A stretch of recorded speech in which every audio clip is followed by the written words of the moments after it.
Good evening.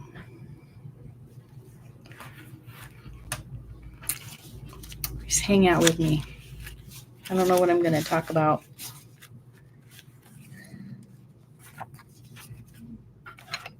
Oh, I found this really cool font, this medieval font off of Wikipedia. Ooh, it's most of the Roman alphabet, and then it's got double letters in it, like right here, double G. And then where was the S? I think there was a double S on it. Yeah, no. T-U-R, double R right here. Right here. Oh my God, look at that. I'm trying to trace it to say thank you. Eesh. It's really hard to read.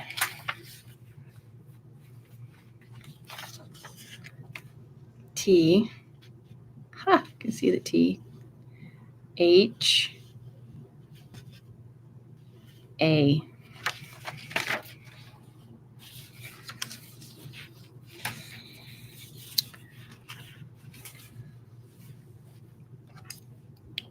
N is like 2 lines down.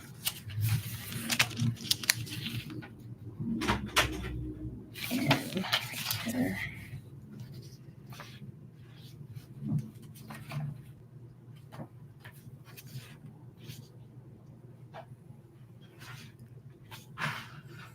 Talk about learning calligraphy.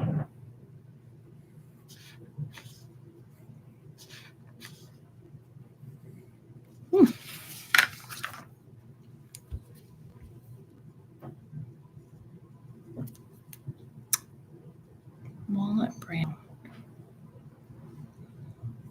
It's right here. My camera. Pick it up. Oh, yeah. Nope. I don't know how to do this.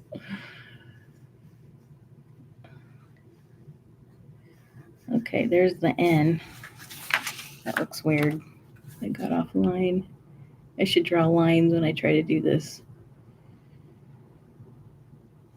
Ah. N.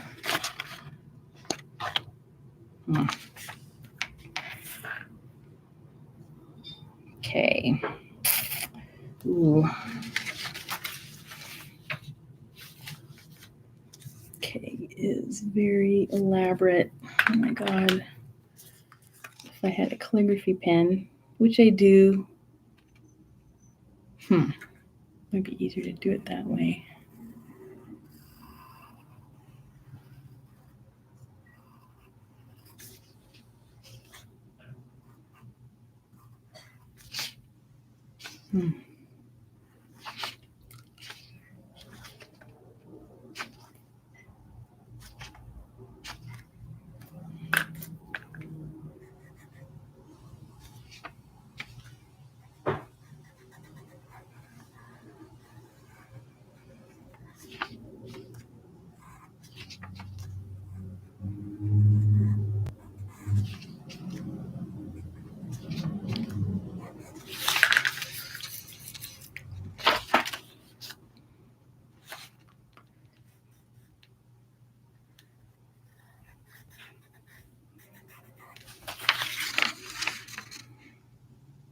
How does that look like a K?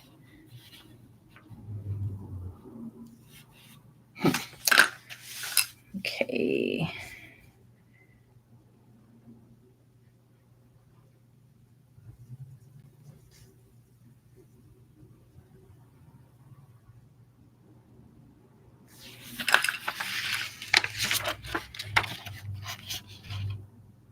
I don't see how that looks like a K. T-H-A-N-K.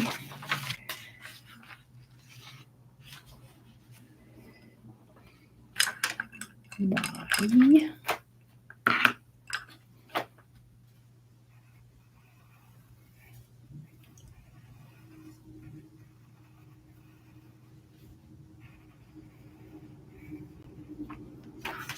Just Y.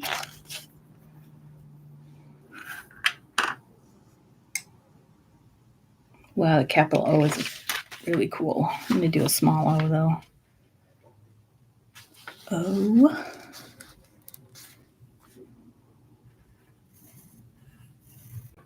So angular. O.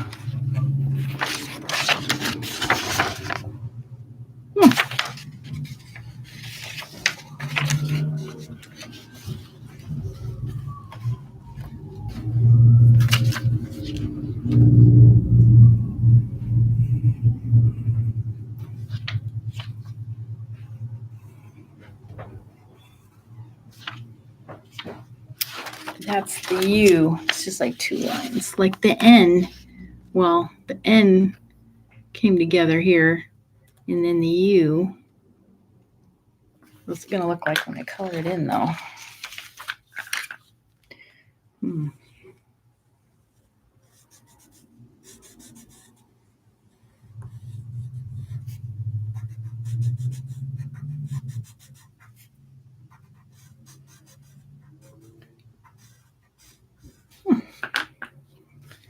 I'm tracing it with one of my microns.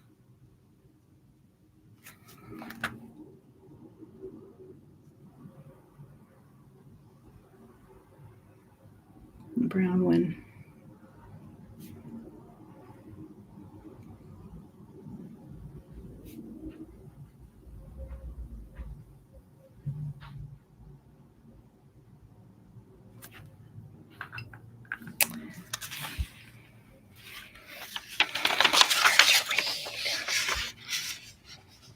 Thank you. I should draw lines before I do that, but I was just playing around.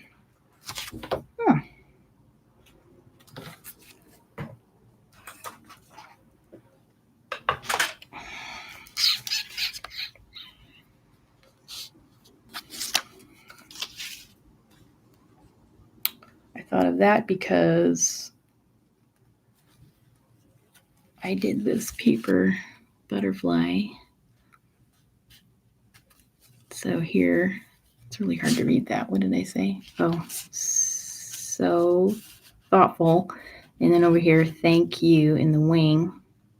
I was thinking about making a pop-up card in that paper that I showed you guys a couple weeks ago, that really thick stuff when I painted this.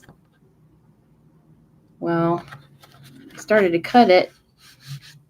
You can see a couple holes there, but it's so hard to cut. I stopped because it was really hurting my fingers. So I need to use paper like this probably to do it. So then the butterfly would pop out of the card.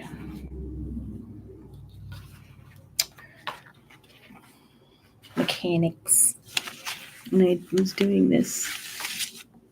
I did this little drawing of, let me show you. What did I do last time?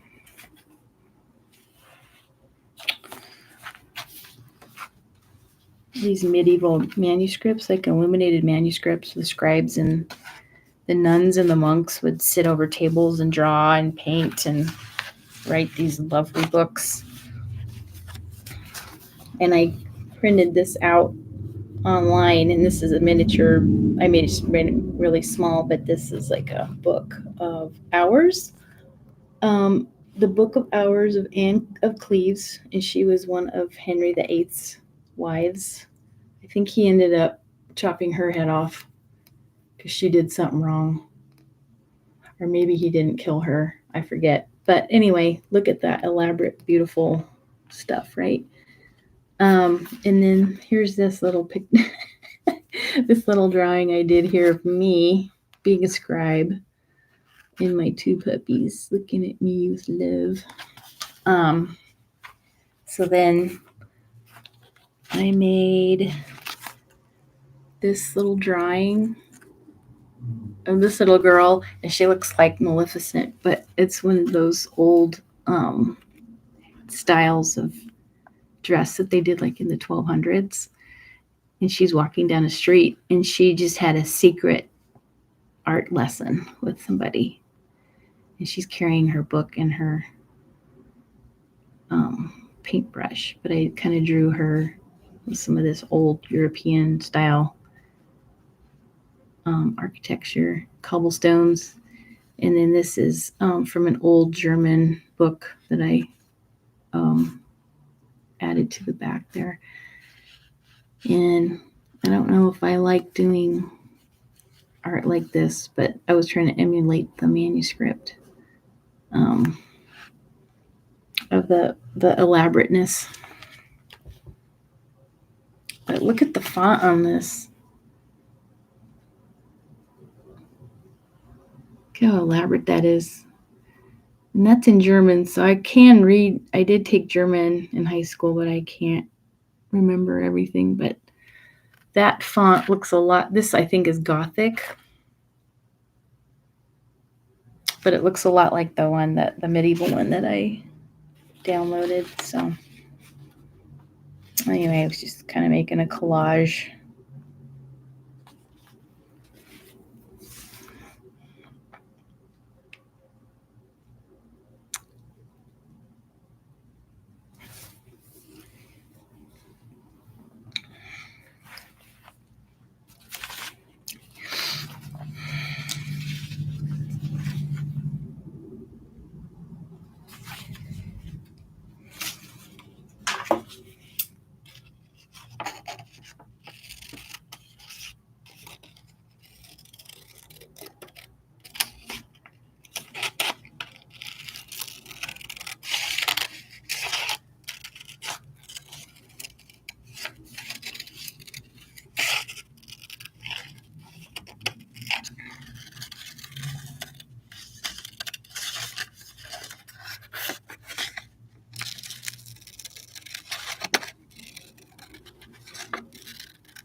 Almost cut my thank you off of there. Thank you.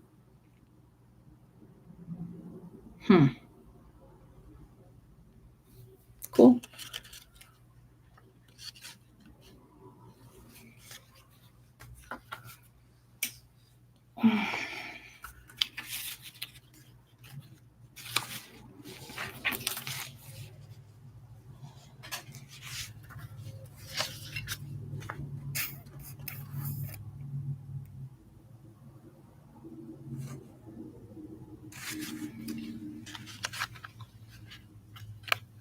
Can you read that?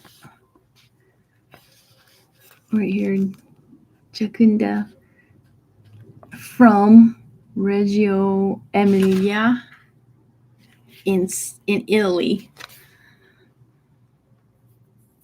This is a capital O. I don't know what I wrote here. I was just trying to practice. It's kind of nonsense, but it looks kind of cool.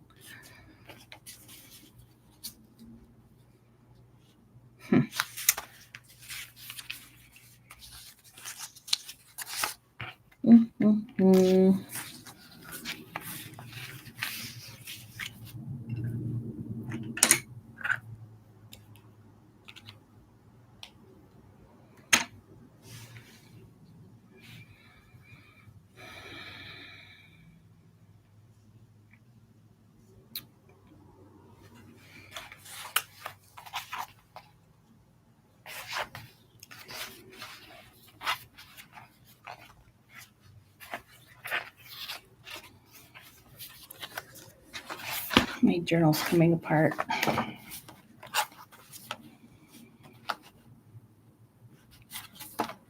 Where's Ellie's?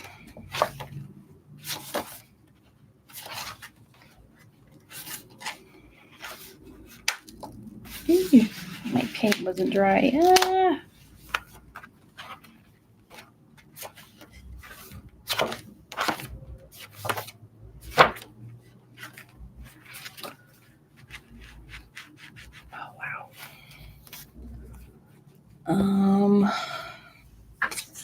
This is like bookbinding stuff, repair stuff. Actually, it's for like, I've had to do it all over this because they only stapled, they gave me one staple right here, and I'm using it so much that I I'm already wearing it out, so I had to reinforce it in the front and the back. Yep, now I'm going to have to do it in the middle. Shoot. Okay, well, I'll cut some more.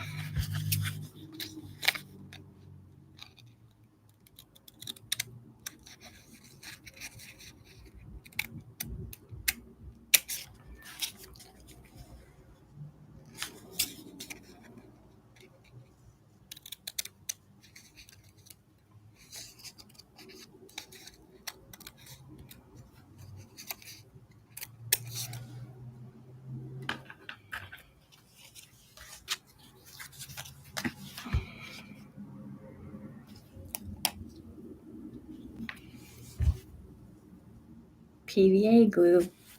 I forget what it stands for. So it's really good for craft, like paper crafts, bookbinding. Well, I don't know if it's good for bookbinding, but people use it in their books. Okay, put it right here.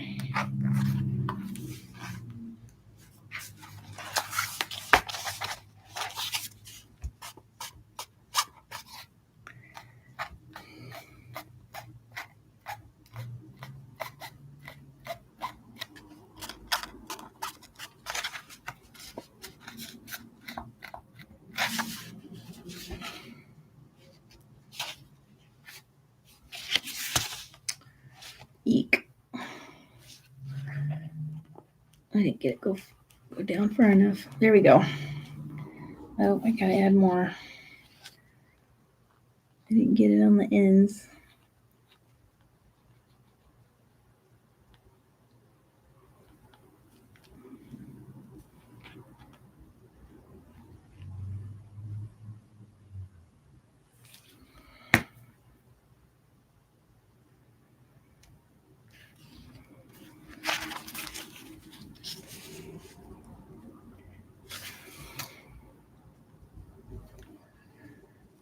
Oh, I moved it.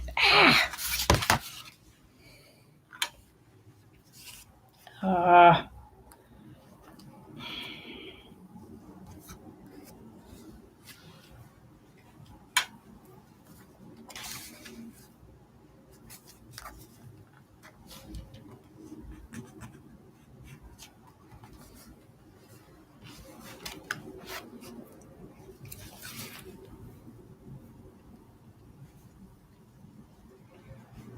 Can you see the chat?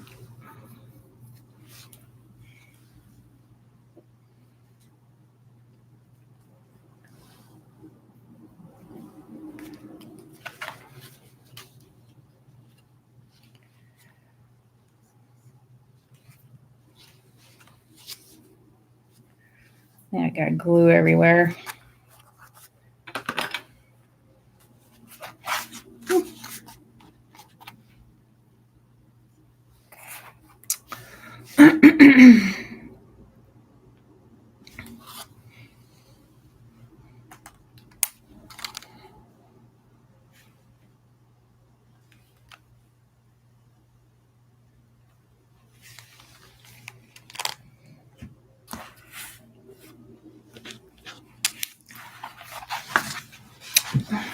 I'm just going to work on my journal.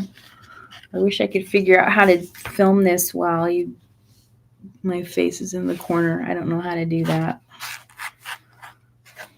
Okay, so this is April.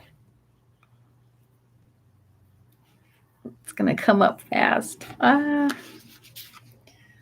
Okay, where did I put my...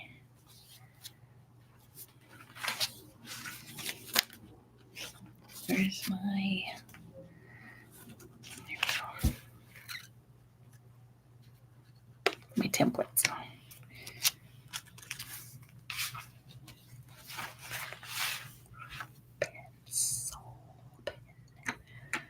Picking a pen and picking a pen.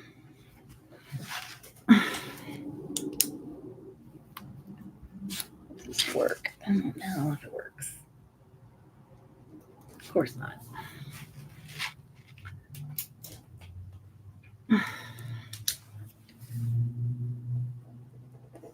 Wow. that. None of my pens work.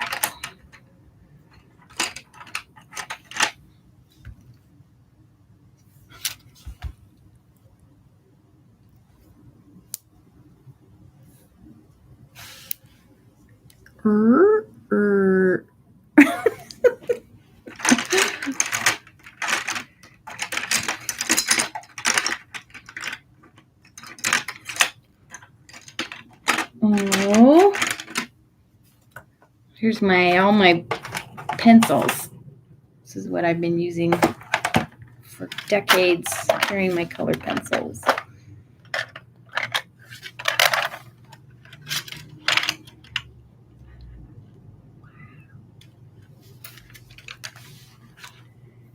It's like a little treasure chest every time I open it. Where is my pen?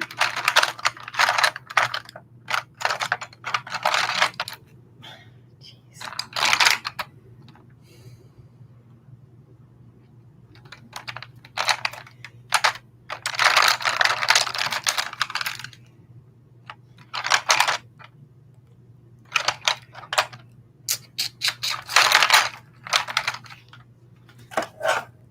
Okay. Be right back. Okay, why can't I find a pen? Does this one work? Okay.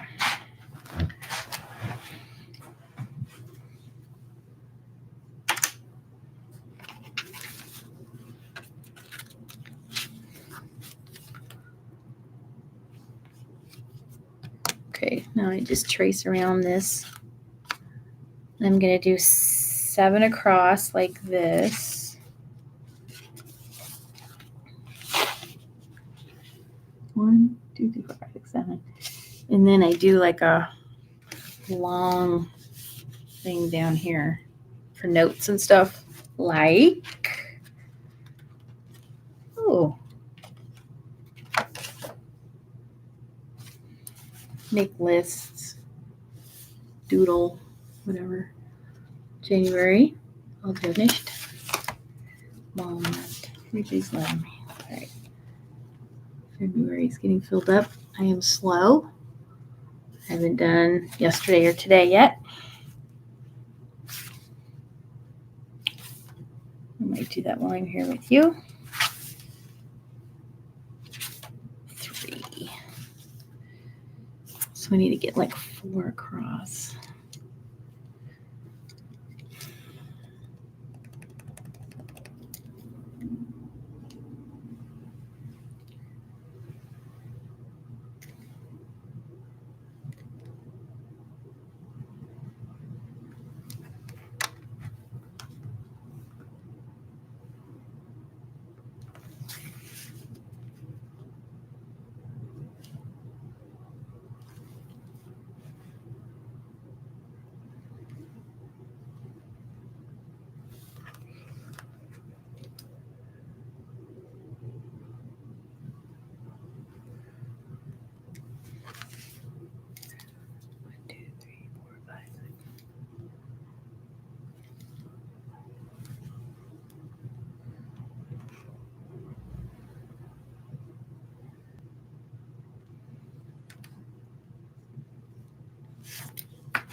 Pretty fast. Oh, Everything just flew out. Where were you?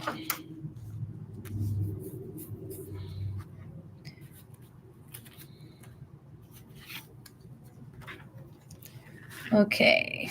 Oh, I should see how many days are in April. 31. January, February, March. April has 30 days. Wait, January, March, April. March is 31 days. 31.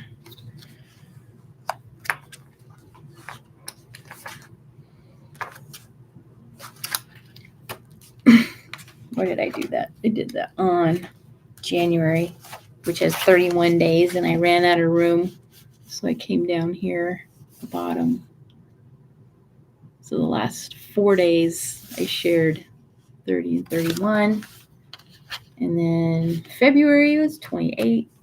Oh, I still had to do the same thing. Oh, I know why, because I only had like 3 days at the very top here. So it's either they get squished at the bottom, or I don't have the first 3 days on the calendar for that, and that's not going to work. I'm in March, it's like this. So then I'll just add 31 down here somewhere. What am I going to do here? See, it's too my day is too wide for 31, so I'm just gonna what day is that too? That's Sunday. Oh, okay. So I'll just put it over here. Make it longer. A little bit longer.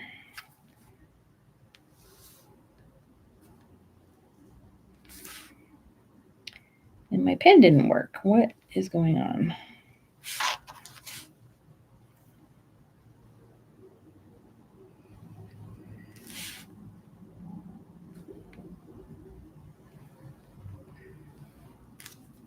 $31. And I have these pens. I like these pens. I got these, I think I got these for Christmas last year, 22. What are these? Twin tone. They're two-sided, so this is like a wide, and this is narrow. It's kind of nice for really small writing.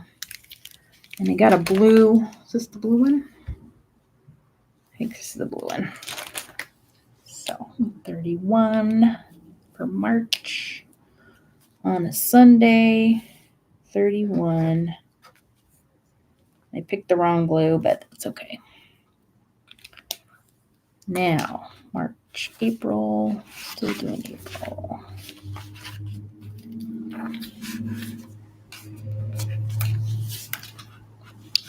I have Tracy Chapman's Fast Cars going through my head. Did you watch the Grammys? They were so good. So Tracy Chapman is now the first Black woman to have sole writing credit for a country song ever, because I forget the artist that remade her song as a country hit. And then she and he performed on the stage, and it was really good. And she looks so beautiful. She looks really good. It was really nice to see her. I hadn't thought about her in a long time. I love the Grammys when they do such creative stuff. I thought that the tribute with the people that passed was really good too.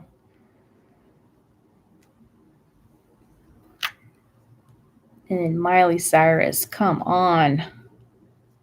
That dress she had on when she sang her song that she won the Grammy for. Oh my God, that was good. She looked like Cher. And then I was like, later I saw it was a Bob Mackie, and I'm like, oh, of course, because Bob Mackie dressed Cher in all those really hot outfits she used to wear. All the fringe and stuff.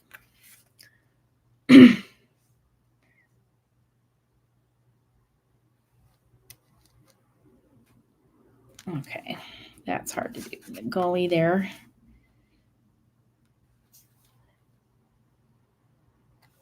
Oh,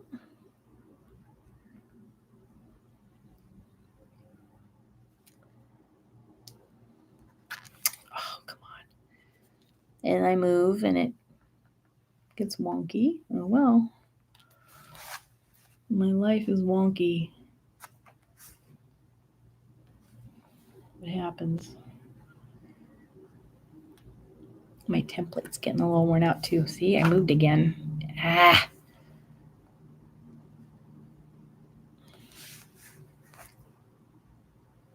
Might be able to get 4 because I can get 4 weeks, but not 5. Yep.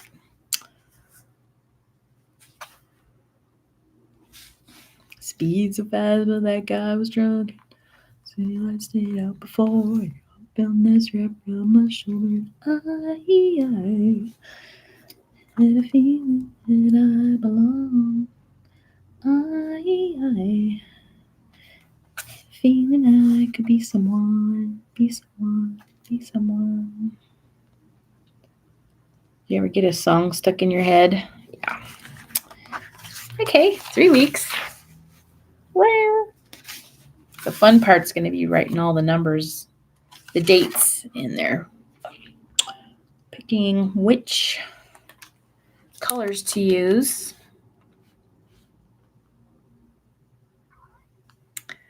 Ah.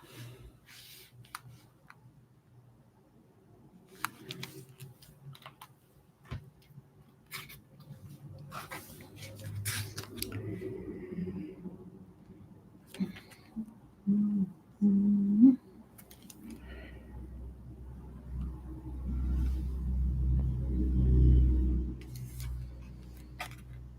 So we had this weird thing happen today. So the puppies are all vaccinated and we can finally take them for walks and stuff. And I was all excited to do it. And then Star was really whining this morning, like at 3:30.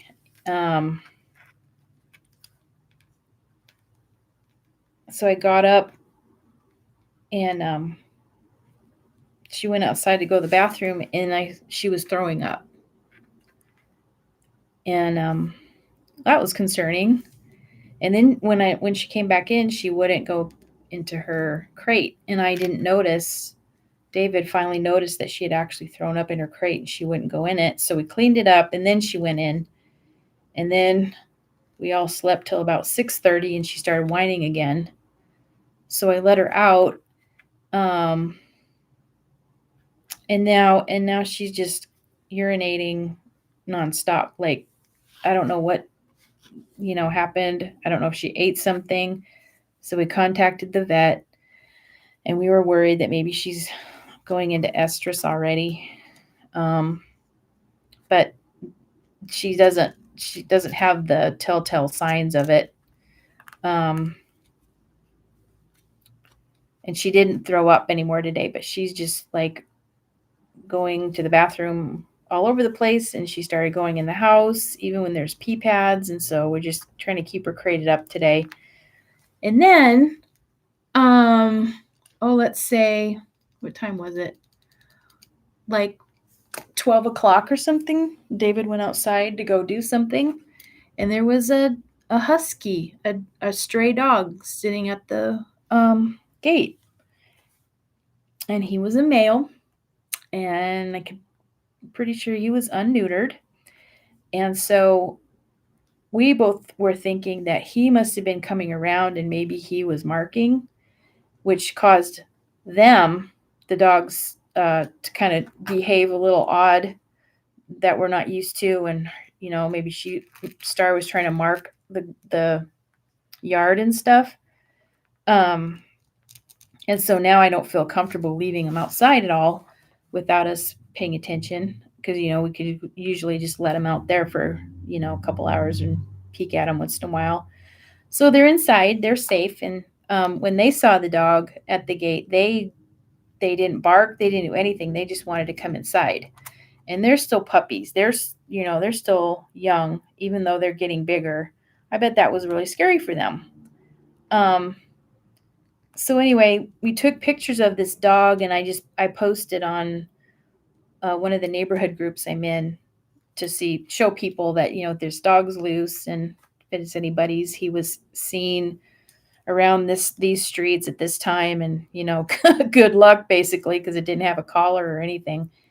So it finally went away, but I have a feeling that he had been coming around and was marking because he's male. So we'll see how Star does tomorrow, and if she doesn't improve, then we'll have to take her into the vet on Monday, which I'm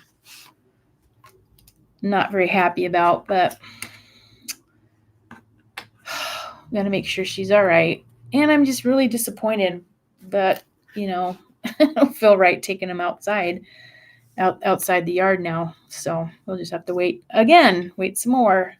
We had an event, like a day all planned out. We were gonna take him in the truck and go somewhere and go for a walk on leashes, and now we don't want to do that in case she is, in heat. I really don't think she is, but we don't want to risk it. So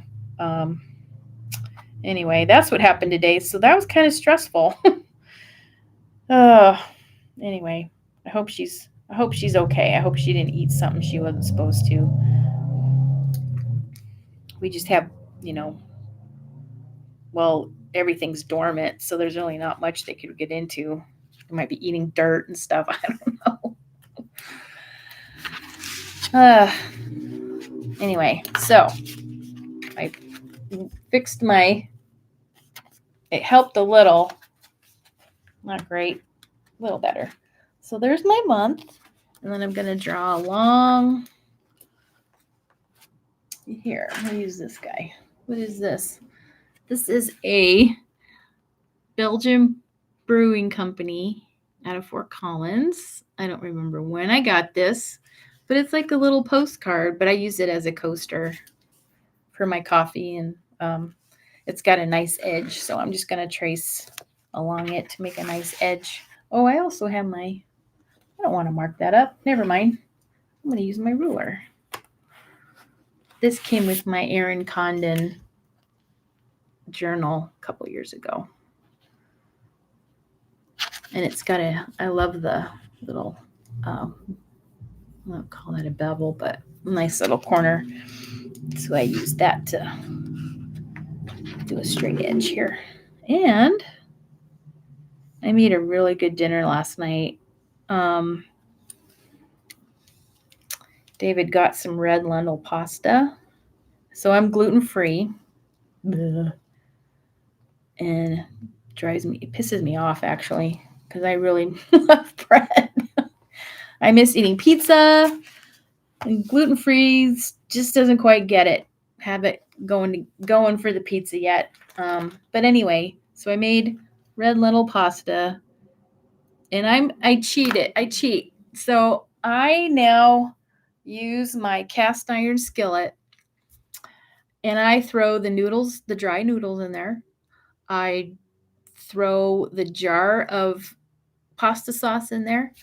I added extra garlic and extra parm.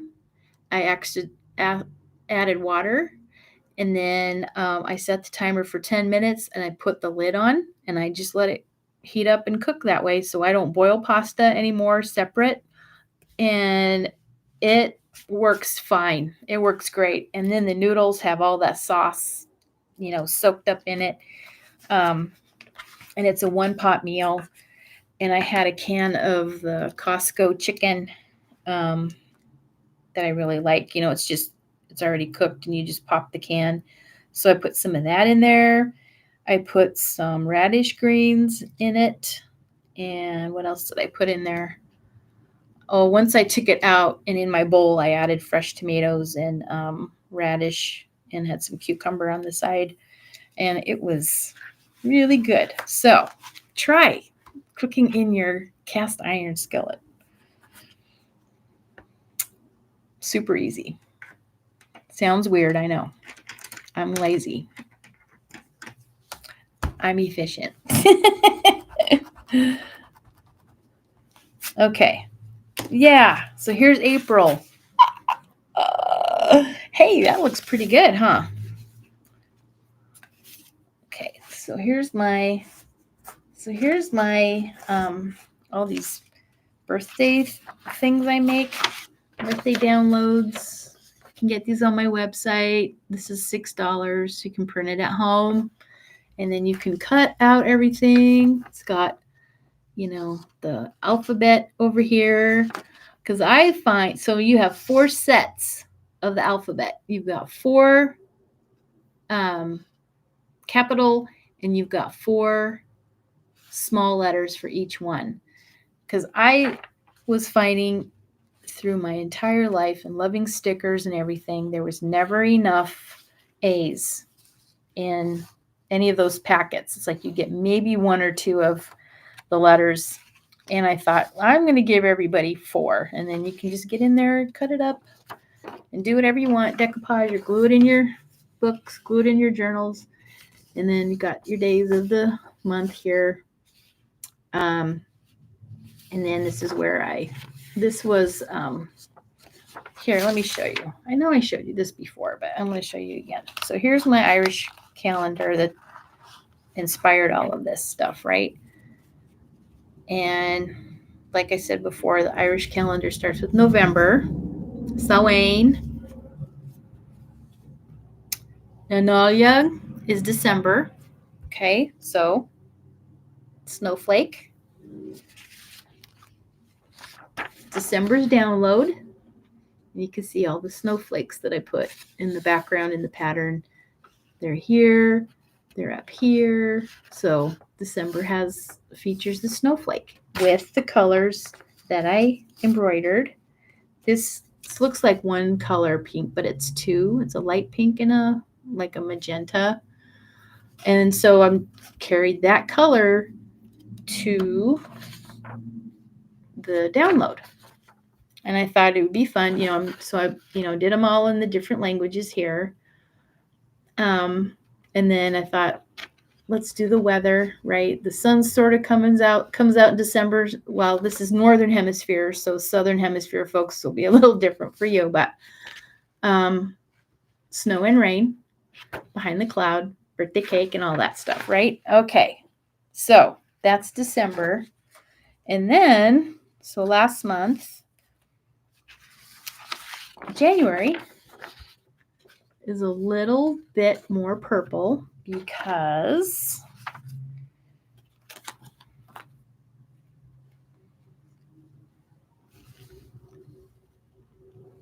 the colors I use for January are one of the pinks from December, and then the purple will be used in February. So what I was trying to do was make some sort of a gradient with the designs using 2 colors. And so it took a little bit of thought to figure out, okay, how do I make this work? And I decided not to worry about the fact that the way I laid everything out, December, January, we're going to have pink in them. Because who cares what color a month is, and who wouldn't want a little bit of pink in their wintertime designs, right? So I took those 2 colors with the star, and January features the star, drew some stars, big star. And then also the other thing is that in each month, then here's a little bit of December. So there's a little bit of snowflakes in there. I didn't put that many. Oh, there's one right here. And then February is the heart. So then I put a little bit of the next month in there too. And I did do that for December, because you can see the star. Like here's a star here. And this is the November tree with the moon. So trying to make it all kind of go together, right? And then the only thing that really changes is the weather, the sun, that one actually looks the same, doesn't it? I think I ended up changing this was like a draft that I printed out, and I changed the sun weather to be a little different than what it looks like here. And then of course all the different ways you can say January in Irish, German, Spanish, and French. And again, you get the letters and you get the cupcakes and the hearts over here. I just decided to keep that. Candles. And then I should have showed this to you for January or December. But this is also a draft background, so this isn't the one that I used. But then each, like the cupcake will be on the background, and there'll be a cake, the big cake like this. I make like really big, so it'll take up the whole sheet. And then the featured shape, right? So December will have a giant snowflake. January will have a giant heart. And then what's the other one I do? Oh, I do the weather. So you'll have the sun with whatever weather happens for the month. And then that'll be unique for each month. So like this was my first December draft. So it doesn't look like this now. And then I didn't print out all of January's. And I finally have February up and ready on my website. So you can go check that out. And all of these are only $6 from my website. And I'll put the link below so you can just follow it to my website. And then you just print it. And then you have the file, so then you can print it however many times as you want to. But I ask that you please use it for your own personal projects. Please don't try to resell any of my images for copyright purposes. Thank you. Okay, so then the other thing I was going to show you. So here's here's November starting the year, and then we've got December, and then we've got January. And so this is winter, right? So winter's kind of pinky purple. And then as we move into spring, so spring will then February will carry the purple of January into the purple and blue heart of February. Foire. I looked that up because I didn't say it right that one time. And then this will be the featured shape of the month, which is featured into January's main right here, right? Okay. Yeah. And I won't show you March yet, but the blue of the heart will go into March. And I'm sure you can guess the shape of March. So that was my thinking, my rationale. And so I won't show everything yet because I kind of want to tease you a little bit, make you come back. But I will show you it kind of all the colors. It's almost like I didn't think of it at the time as like a zodiac because that was different. And I have been doing the horoscope signs. Those are separate downloads. But the idea was that, the zodiac kind of goes around the year, right, in a circle. And it goes counterclockwise, actually. But I was laying this out like just a long line, like one month after the other. But they all fit together because the first month, November, then has, I will tease you a little bit with October, has the pink of November in it with a red. So the funny thing is this guy was like the first one I did. I don't even know how to say October in Irish, but I was doing some reading and research, and there was a guy, he was an Irish immigrant, and he brought the idea of the jack-o'-lantern to America. And the first jack-o'-lanterns were radishes, like big turnips. Sorry. Radishes are like this big. I meant turnip. So, okay, I was trying to do a turnip shape with the goofy greens at the top, and how scary it would be to try to carve a turnip, hollow it out, put a little face in it, right? And carry your turnip with a candle in it so you could see where you're going, basically, is why he put a face in it. So anyway, this was like commemorating the first jack-o'-lantern, which was a turnip. And so that made it into the calendar. And then November is our dead tree with the moon. And so the gradients and the colors kind of all go together. And one color is going to be in the next month. So that was my rationale and my thinking. And it took me a little bit to do that. But that's how I think. And I don't know why, but I have to have like rainbow colors in everything I do. It's like it doesn't look right to me if I don't have the whole, all of them, the Roy G. Biv in my artwork. So it was kind of a different way of doing it. And I didn't use special paper for this. This is like cardstock, just regular. If you were to make a card at home, it's a little bit heavy. So it's not like, this is like printer paper that you would write on or put a letter on, your resume or something. And this paper is a little bit heavier. And so all I did was, you can kind of see the sketch on the back. I just sketched it out.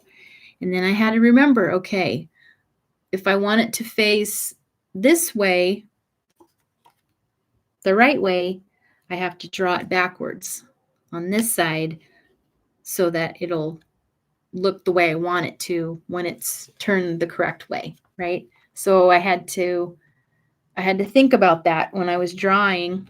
Some of it's symmetrical, some of it's not. But then you can see I just used a regular, I didn't use a fancy needle. I didn't use fancy thread. It was embroidery thread that you can get at any craft store, sewing store. And then I used 2 threads or 2 strands instead of 1. So, no, that's not true. I did 1 strand for the moon, which is why it's so light. And then I did 2 strands for the tree, just to make it look different and differentiate it. And for this size of artwork and what I was trying to do, I decided 3 strands was too fat. So that's why I only used 2, because I wanted it to look a little more dainty. So that was my rationale on that. And then for, like for example, December, I took 2 different colors and I put them through the same needle, and then you can see, I love seeing the back of stuff, but you can see I drew a circle, and then I kind of drew out whatever shape I thought I wanted the snowflake to be. Had some fun with that. And then put like those are supposed to be like little snowflakes around, like drops or whatever. And then I really liked how my January star came out. So all I did on that was I drew a little bit of a wonky star. I draw wonky sometimes. My artwork's wonky. I'm okay with it. And then I put a hole right in the middle. So I punched a hole, and then that's where I went in and or through with each strand. Here, let me show you on the back here. So I just went in and out all of the holes, and I went through the center. And then I went back and I added the purple just on a couple parts of the star so that it kind of gave it a little bit of depth, but I didn't want to add too much to it. Ooh, that lighting's a little better. So anyway, I thought that looked really cool. And the other thing that made me think of was spirograph. Did you guys ever have spirographs? I still have mine.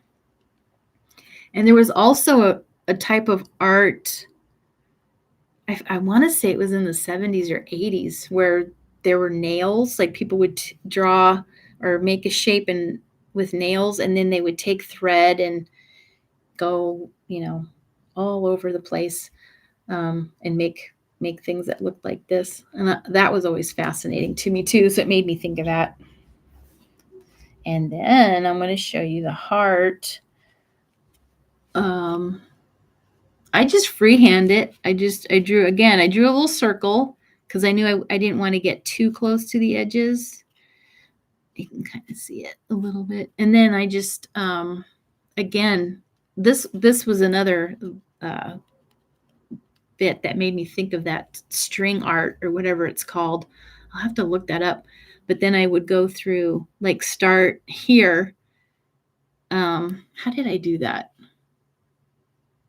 Oh, I think I started up here, and then I just counted holes, and then I'd go down. So I'd go 1, 2, 3, 4, down the 5th hole, and then I'd go up the next hole and count. Is that how I did it? Yeah. And then the next hole I would come up, and no, I actually think I started down here. Sorry. Let me think of this, because the way this is laying, I started on this side because it's underneath, but I'd go every 5th hole.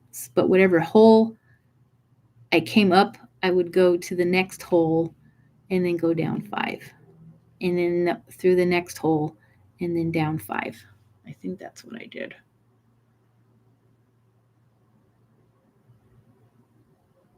No, I don't know. I don't remember. Anyway, you can kind of see that cool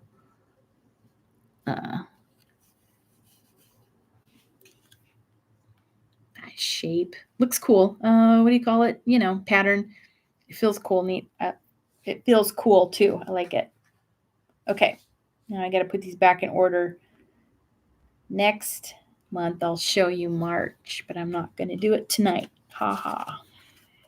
Come back for more.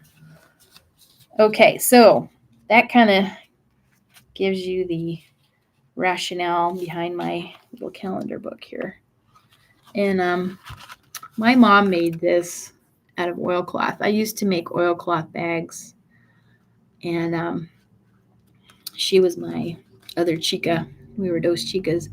Anyway, this was for an iPod, and then this was to go through the belt. Your belt loop, so you could wear it on your pants. Isn't that clever? And I still use a lot of these little things that she made little prototypes for, and this is perfect for my little book that I'm going to put together at some point. But it helps me see it, right? It's bright red, and I could have it laying out somewhere, and I can know exactly where it is. Oh, okay. So there's something on my desk I want to show you. I might have already shown this. I might just show it again. Have you heard the murder hornet? Don't call it that, please. The giant hornet, the northern giant hornet. I am on that team that is helping to eradicate it, and we had 2 years, no hornets, which is really good news. We need 3 years of no hornet sightings or positive sightings to say, yes, we successfully eradicated it, right? So that's really good news. So this is from nest 4, which was the 4th nest that was found in the United States here in Washington. And my boss gave this to me for Christmas last year. It has the site number, the date, and these are northern giant hornet larvae. Look at them. Look how big they are. Let me measure it. They're like an inch long, at least, right? He gave me 2. You can kind of see their ugly little faces. And this is when they're in the cell and they're hungry. And so they're eating a lot and they're getting fed and taken care of. Larval stage. Okay. And then here's the next stage when they're starting to change into adult form. You can see their legs and her head. Pretty sure this is a girl. Her head fell off. So there's her head there. So this is right before she's all ready to come out and help be a worker. And then here is emerged adult. Look at that thing. Look how big that is. Yep, that's how big they are. There's no mistaking them. Can you see how orange, even through the liquid? I think this is ethanol. It's kind of discoloring a little bit, but how black and orange that thing is. Look at that face. Anyway, so my boss is a crafty person, and this holder for all of the vials is from the tree because we had to cut the tree down, and then he made these nice stands. It's really nice wood. I think it was an alder. They picking alders to build their nests in, which is interesting. So they usually, in their native habitat, they build their nests underground. And so, like in fallen trees or big holes and stuff. And so you can't see them. And people get stung because they're clearing out brush or they're, doing stuff out in the forest. And then all of a sudden they come upon the nest and they, all of a sudden here they start getting attacked by all the nest comes out to protect itself. And that's where people start to die because their venom is very toxic. And you don't want to get stung by them because it hurts really bad, but they can sting multiple times. And then if you've got many of them stinging you, that's really bad news, right? And so that was a concern when they were discovered over here. And of course, the way that they attack honeybee nests, because our European honeybees do not have a defensive mechanism against them, right? They don't have anybody attacking their hives like the native bees over in Asia do, and they've evolved alongside them, and they know, or they have evolved this protective mechanism to combat the hornets. So they're okay. They can help keep them in check. But our little honeybees over here don't. They're just like, what? And then they get their little heads bit off, and they can decimate a honeybee nest within an hour if, like 40 hornets or so can go over to that might be too many, but they can take a hive out pretty quickly. So that's not good either, right? I know I say right a lot. I've noticed when I talk. It's weird. It's a bad habit. Anyway, see if I can work on that. So yeah. Anyway, that's my keepsake it's kind of fun to look at it because it was a big deal when this happened, right? I said it again. Got all over the news. We had a lot of attention. I was in the background, so nobody ever knew what I was doing. I was fine with that. But the world was definitely watching what we were going to do. And then, was it last summer in Georgia, I think, another hornet was introduced. The yellow-legged hornet was introduced into Georgia. Somebody found it. and their Department of Ag people, I think it might have been their ag people, came up here to get training on how to eradicate, what to look for and how to do it. So the work that we've done up here has already been helping other states with their introduced invasives. And nobody noticed those yellow-legged hornets right away. And I think they found at least 2 or 3 nests that were really huge. So now they're working really hard to eradicate those down there. So anyway, yay entomology.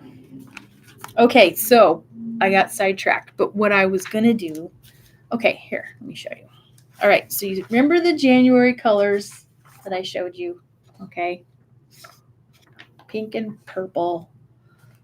I'm trying to make my journal, those colors too. Purple and pink. And then February, I don't have printed out, but you saw the heart was blue and purple. And so that's what I'm doing for February, blue and purple. And then I will give you a sneak peek of March. March is green and blue. So now April, so I'll have to go back and refer to my colors. What did I do April? And then that's when I'll pick my colors. I might do it now. Chat. Chatty, chat. There's a really, if you want to look online, there's really good videos about our eradication efforts for the hornet up here in Washington State. And one is through TVW, which is like a public station that does a lot of really good programming, and they show like our legislative what are those called when people meet, not committees, but like when you go, you're for a bill that they want to pass into law, and you go and talk about it. I forget what that's called, but they film all of that stuff live, and then you can watch it. And they do really good in-depth programming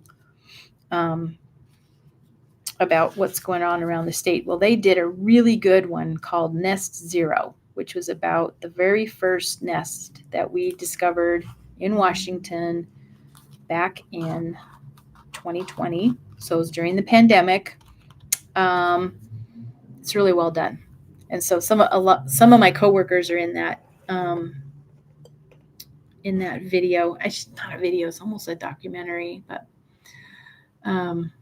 yeah, there's some really interesting things you can look up if you want to. I'm going to check my phone really quick here. Somebody texted me.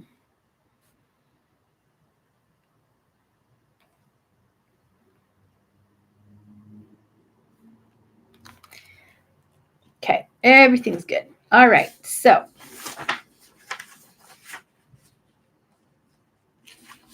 I made these. What do I do? What do you do with it?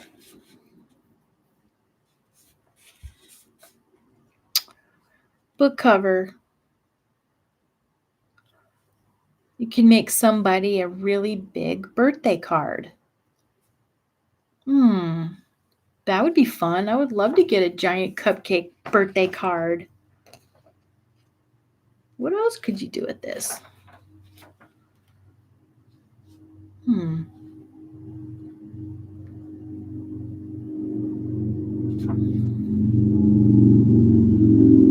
could laminate it, and it could be, you could put like open or closed for your cupcake shop. Or,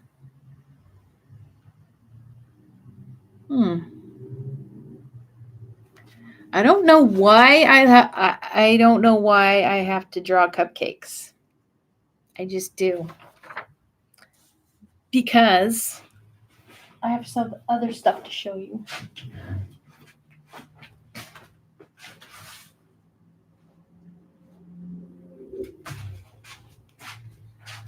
On my Spoonflower shop, I put this cute cupcake plushie.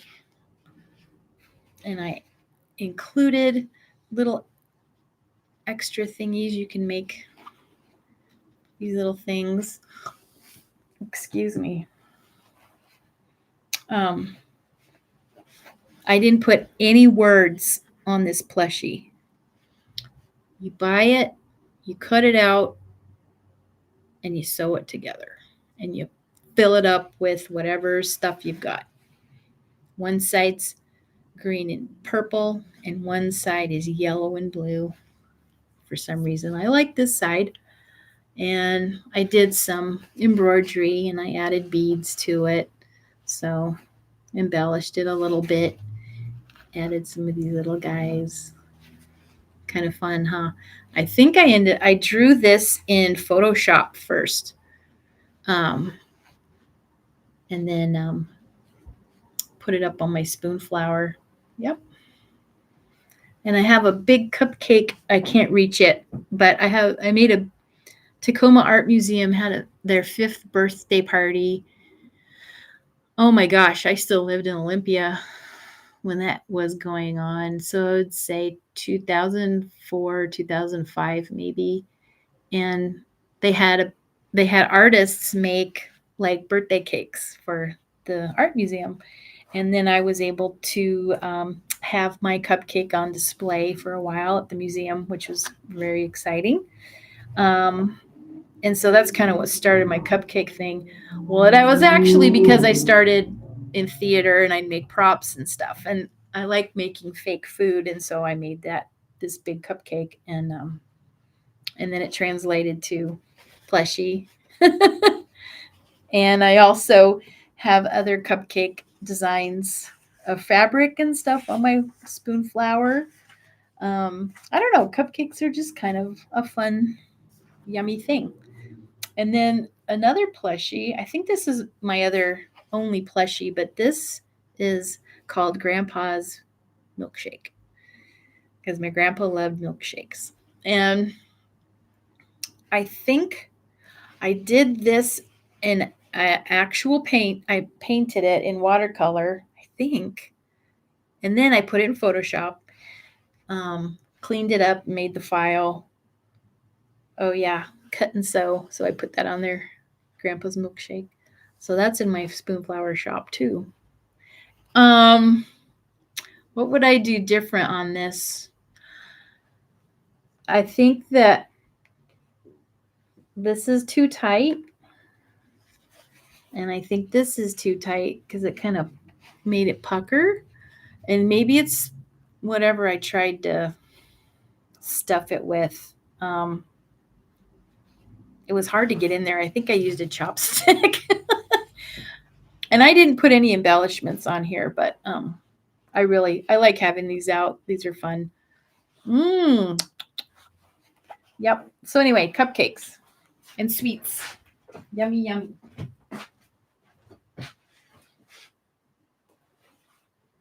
And speaking of plushies, I'm going to give a shout out to 2 of my artist friends.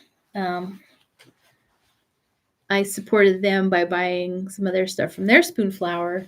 And my friend Beth made these cute little horses. And there's a little baby one that goes with it. I think it got stuck in the basket, but isn't that cute? And this is very much in her style of animals and stuff. And so I was able to make this one. And she did hers with 2 different colors too. Isn't that cute? And then my friend Alicia, made this cute little tree. And then I took her extra little stars and added them to the tree. And it's kind of really dark blue. And I thought there might be some green in there. No, I think it's just a real pretty navy though. Isn't that cute? Plushies. You can buy there's so many different kinds of plushies and cut and sew projects that you can purchase on Spoonflower. They've got dolls. I think if you think of any little animal that you love, somebody made a cut and sew for you. So Spoonflower cut and sew projects. Super easy, adorable. Yep. Highly recommend. Where's that baby? I gotta find the baby. Where's the baby horse? Oh, here's the baby horse. I gotta show you the baby horse. Yeah. Doot, doot, doot. And then look what color he is on the other side. Oh my God, so cute. Isn't that cute? Love it.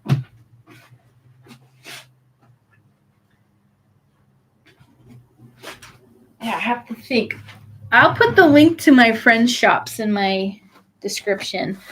One, oh my gosh, I forgot their names of their shops. I'm blanking. I'll get it in the description though, and then you guys can go check them out. Also, you can just search Spoonflower for cut and sew. Okay, so yeah, that was fun. Man, this is just wonky. Wonky is just my life right now. Jeez. Oh, okay. So April's blank, and I got it finished, but now I can decorate it. So what I did with this is I did 2 months. Well, this was my first page, right? Blank, free for all. This is out of my birthday downloads, little exclamation points. I would do 2 months. So I do so here's January. And now February is getting filled up, right? And then I said right again. And and then I do a free-for-all page, whatever I want. And then that candle is from my birthday downloads too. So depending on what month you get, will be different colors. And I'm doing them as the year is going along, right? So December's done, January is up, and I just posted February. March and beyond isn't made yet. And I just want to do that because in the surface design industry,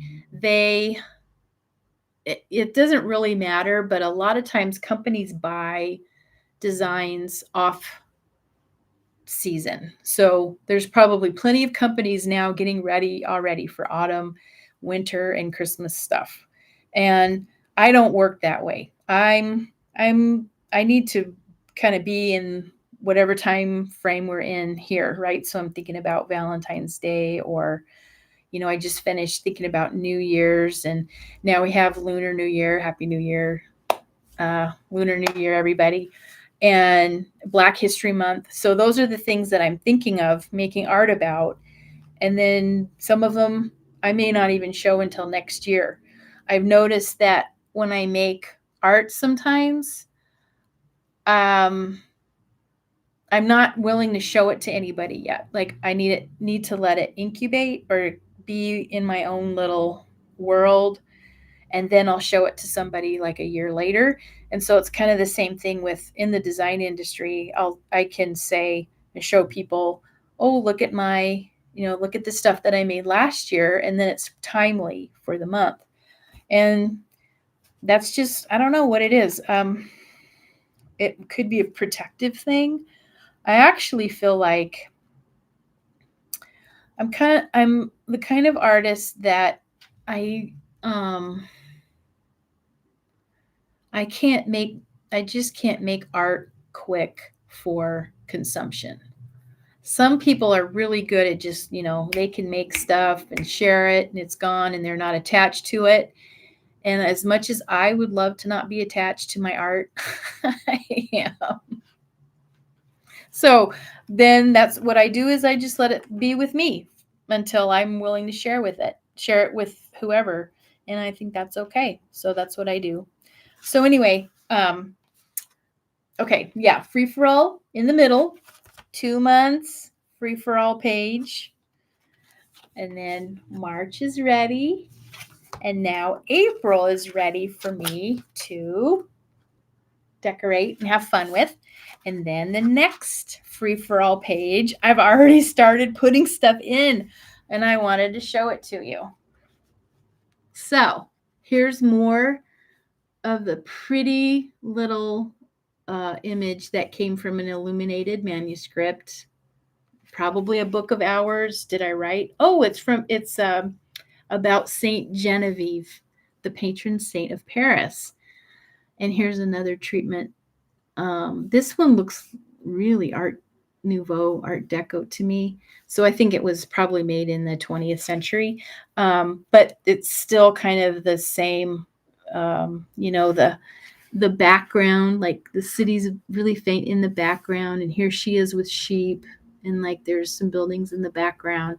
And then just the treatment around her florals and just motifs. I just really think they're pretty. And then I added my own gold around them just to give them a little bit of you can't really see it, but. And then my brother and sister-in-law traveled to London to see my niece because she graduated, got her master's degree. And I just decided to keep the sticky note. Anyway, I was going to point this out.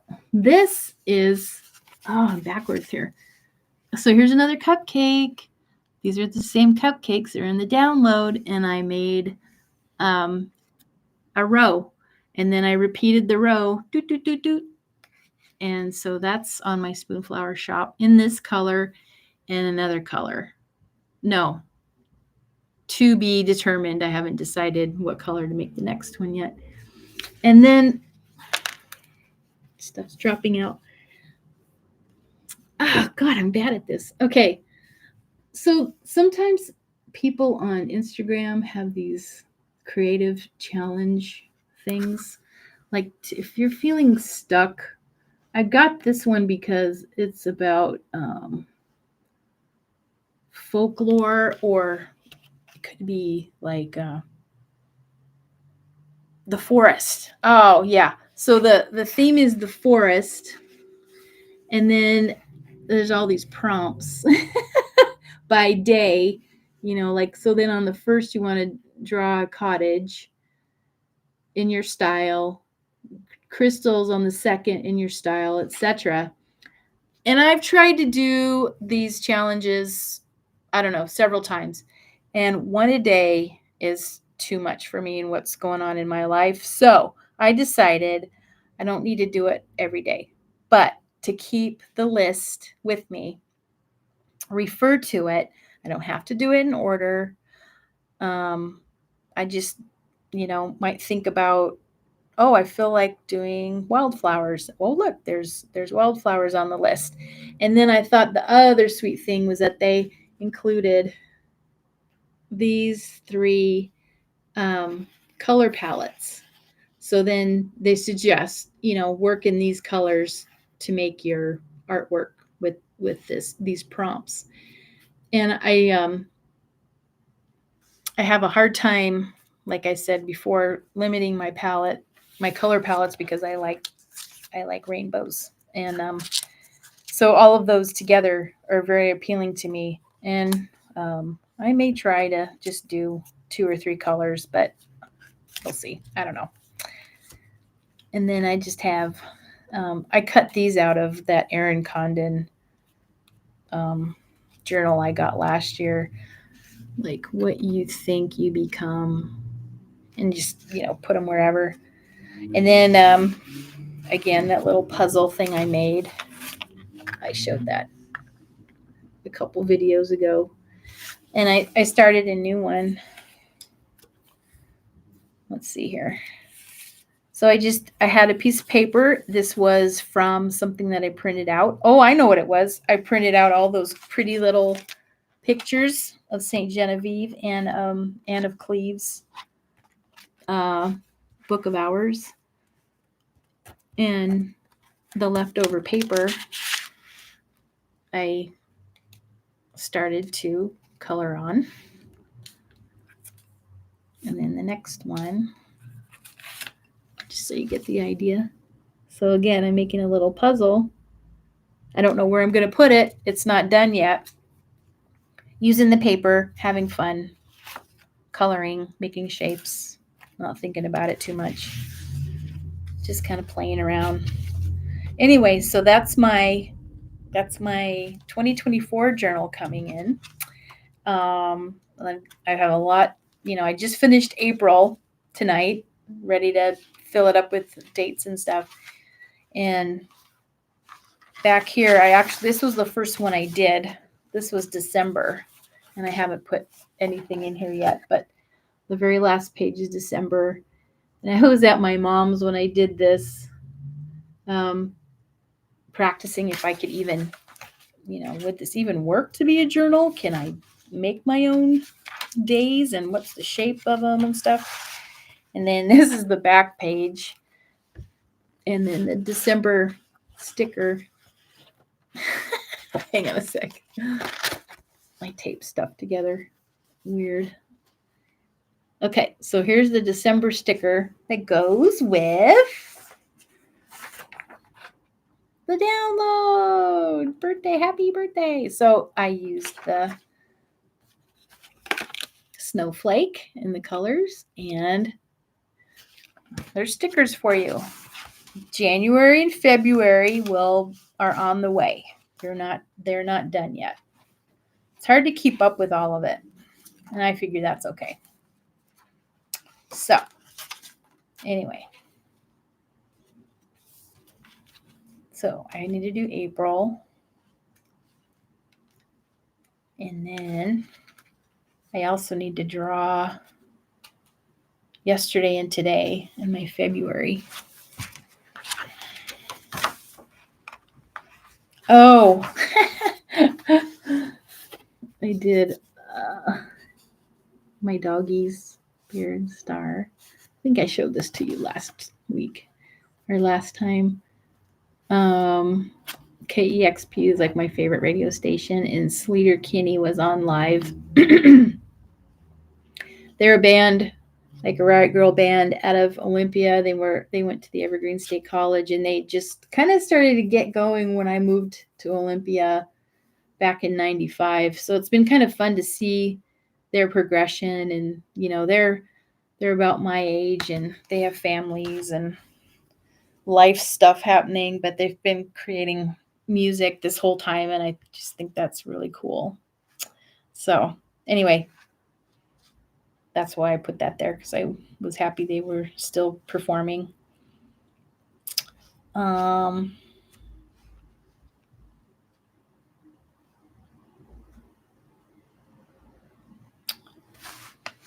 Yeah.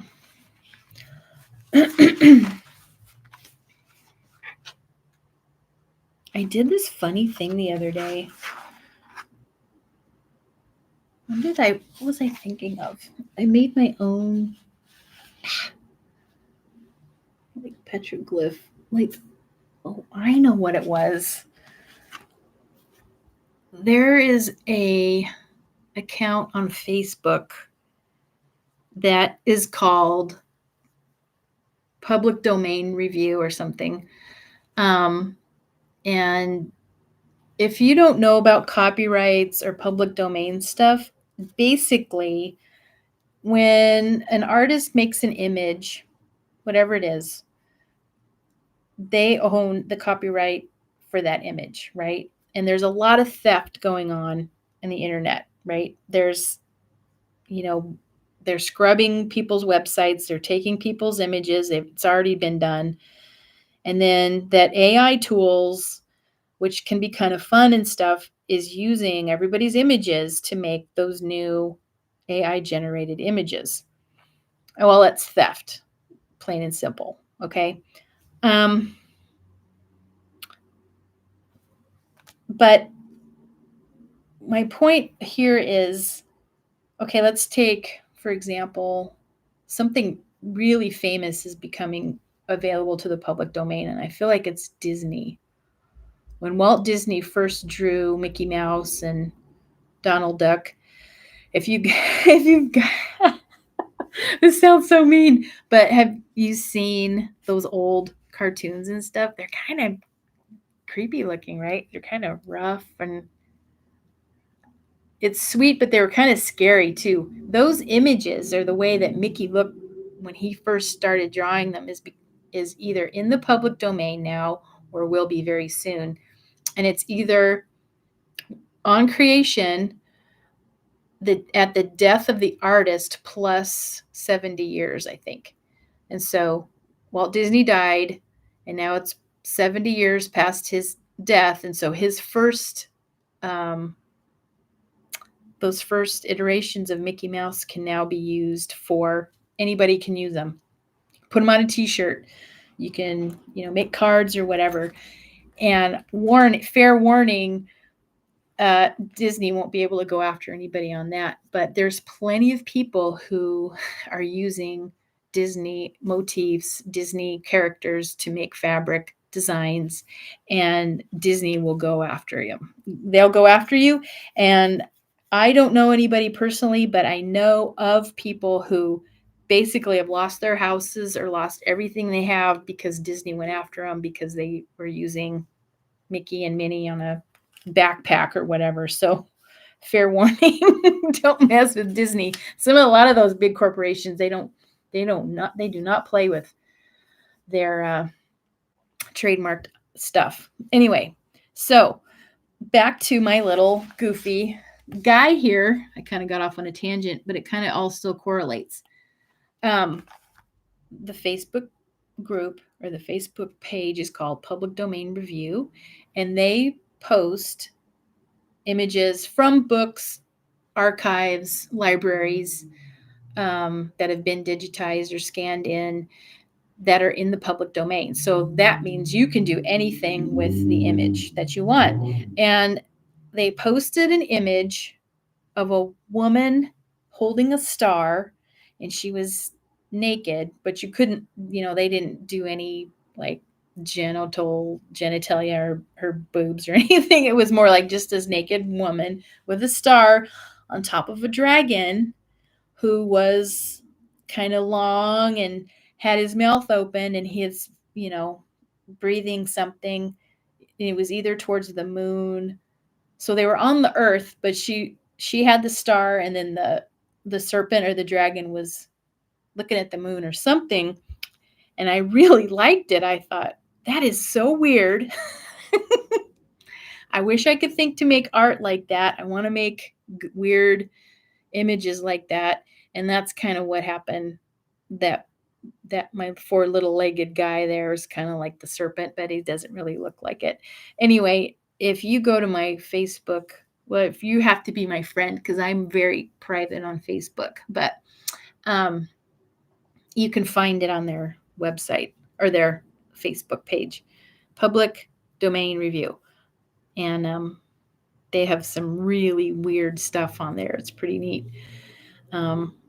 I always like to think, what are people thinking when they're, what was going on in the world, or, what were they trying to show here? And when you look at a lot of the old manuscripts, they would have like a really elaborate first letter, right? Like the letter P in a box, in a square, whatever, and then all this elaborate flowery stuff in it. And sometimes within those designs were like really creepy looking faces, or, like gargoyles could look really scary. And, I think they might even be the people that were posting like weird cats found in manuscripts, like weird, all mad and faces. And they're so small that you wouldn't even notice them if you're reading this book, right? You're reading and you're thinking, you're contemplating. You wouldn't necessarily see that there's like these creepy cat faces in this image. So I kind of love that people are discovering that, and the sense of humor that the scribes had back then. I think you would have to have a sense of humor to sit at a desk bent over for, months at a time, handwriting a book and drawing in it and stuff. So, yeah. Anyway, this is I'm gonna show this one again. So this book was the Book of Hours of Anne of Cleves. This is not Anne. This is Mary and baby Jesus, but Anne, I think that might be her. Yeah, I think that's her contemplating and praying, and all the good ladies did, right? All they did was embroidery and read the Bible, and I don't even know if they could paint. Maybe they could. I don't know. Um, anyway, all this elaborate stuff on the side there, and then this is a very small printing of that. I could have made it bigger, but I wanted it to fit in my journal. But it's a gorgeous image. I found it on Wikipedia, I think. Yeah, I just typed in, I think I was searching, well, actually, I was searching St. Genevieve. And I was reading about what she did and why. First, she was kind of a hated woman because she seemed to have a way with weather or something. But then she became very venerated within for the people of Paris because she helped protect them from, I believe it was Genghis Khan. Is that right? Was he the guy that was going around just annihilating everybody in the entire world? Yeah. I felt not the entire world, but like he was really aggressive.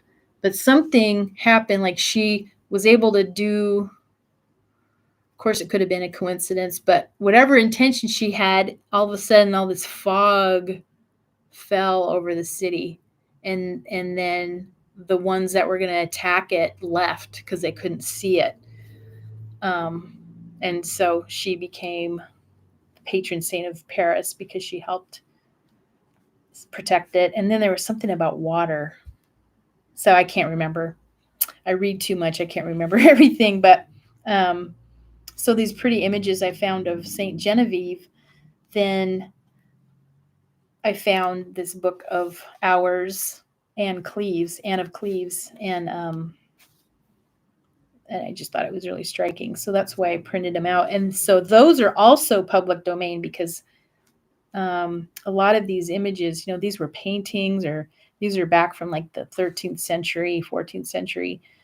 And so if I ever, were like to put these on my blog, or, I think it's okay. I'm on YouTube. I'm not really, trying to take credit for it. But if I were to, have it in print or something or writing, I would credit the person who posted it and then like where they found it.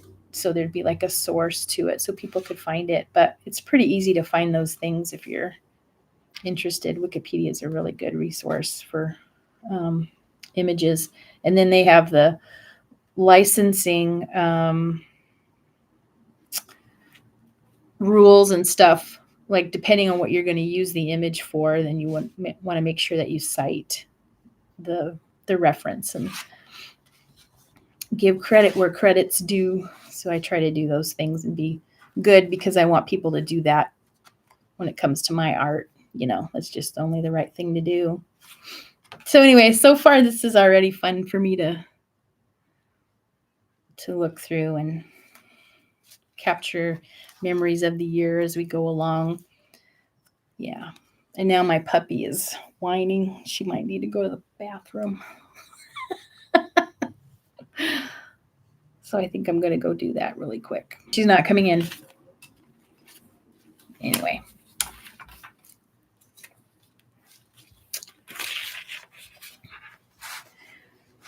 So yeah. I haven't been very good about drawing in my calendar every day. Sometimes I'll do like, 3 or 4 days at a time. But it doesn't really matter because I don't even remember what days I do that. And then when I look back at like last month, and I go, oh my God, that is so good. Like this. I don't even know what I was thinking when I did that. It almost looks like a bouquet just like floating in the air.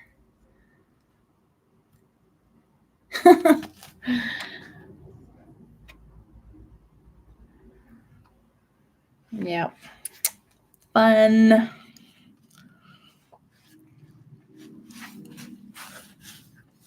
I'm not really using my stickers either. All these cute stickers. That's okay though.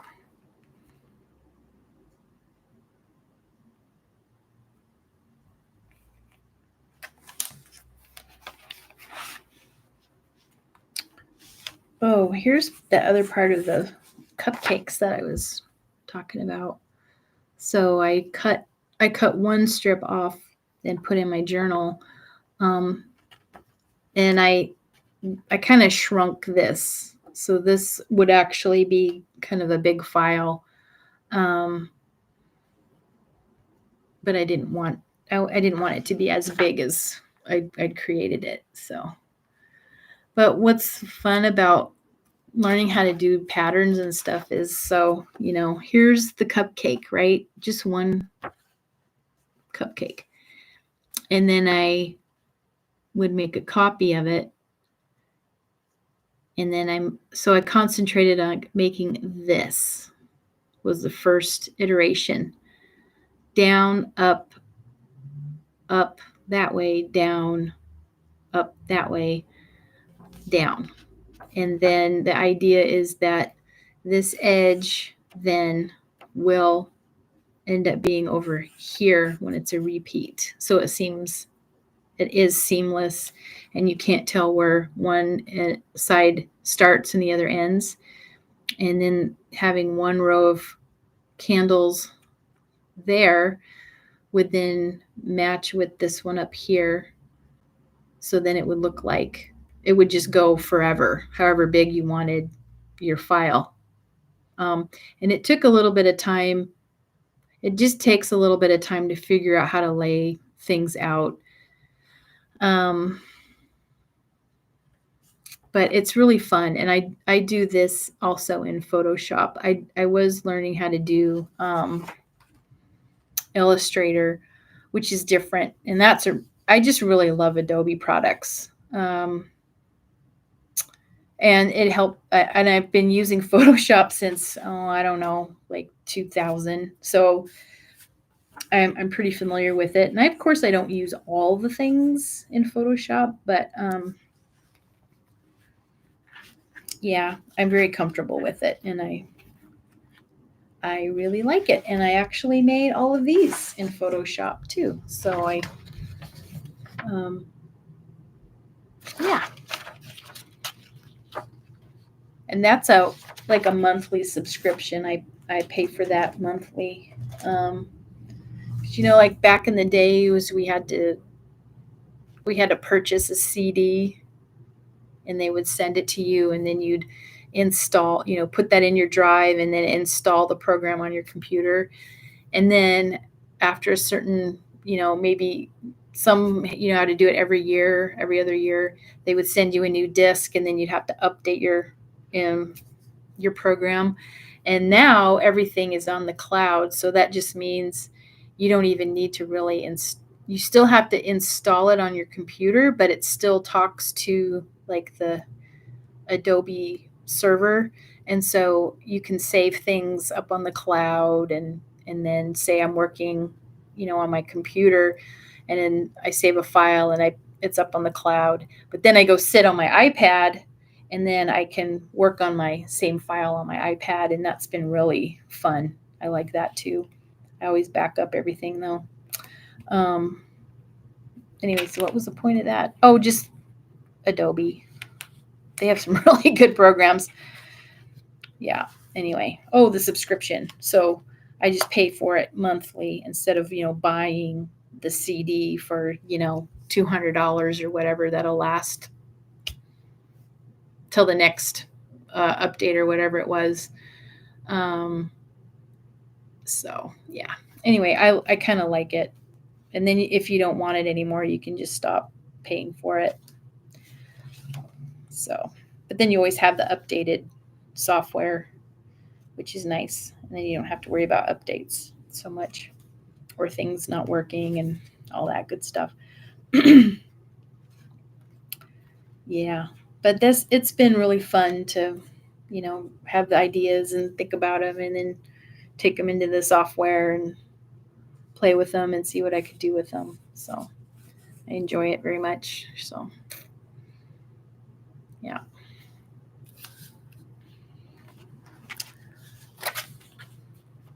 So I think the next thing I'm going to be working on is I have to tell all my newsletter people that February downloads are ready. I'll put a link to my newsletter if you want to sign up. I always give my followers a coupon every month for purchasing the download of the month. Actually, I'm going to change that now. I'm going to let people have the coupon for whatever download they want instead of just that month. I think that'll be more fun as their birthday month comes along. And I send out newsletters maybe once a month, sometimes twice. I'm trying to be better at it. And it's just really fun to hear people's feedback when I send them out. I had a friend text me last week, and it was funny. She said, "Oh my gosh, I just read your newsletter," and it had already been almost a month. And she said, "I'm just horrible at checking my email." And so I teased her in my next newsletter. Then I texted her right away and I said, "Check your damn email." And she did. It was funny.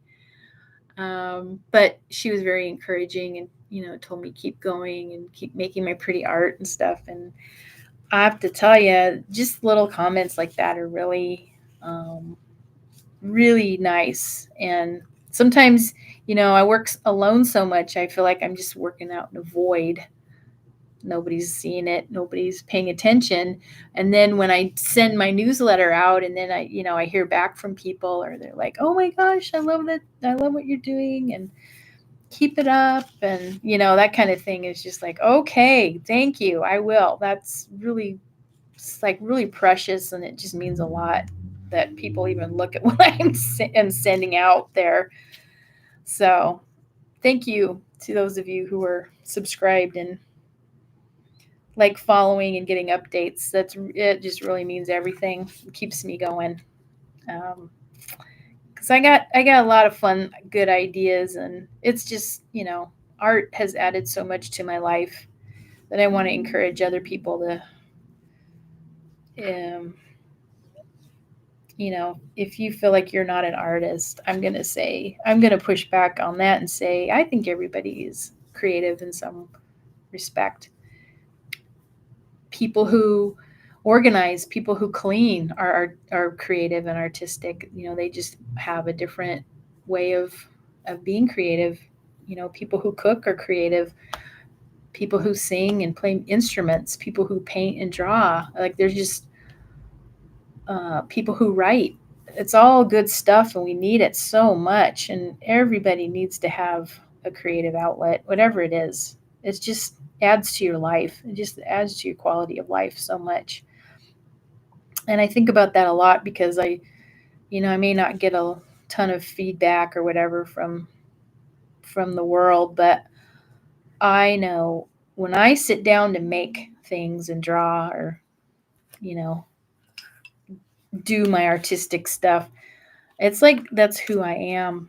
And even if nobody ever sees what I do, I mean, I would love for people to see what I do more, but it's enough for me to sit here and make the art because it like keeps me sane.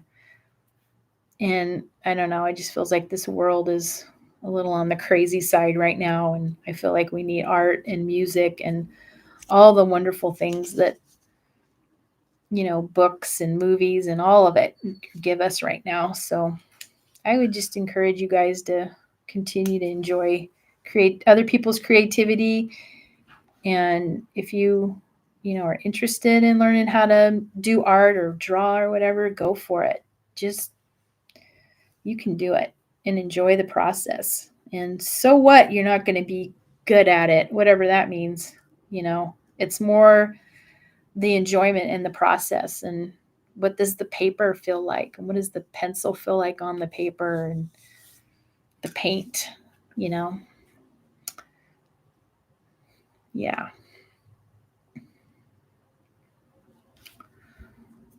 So I think I'm going to call it a night.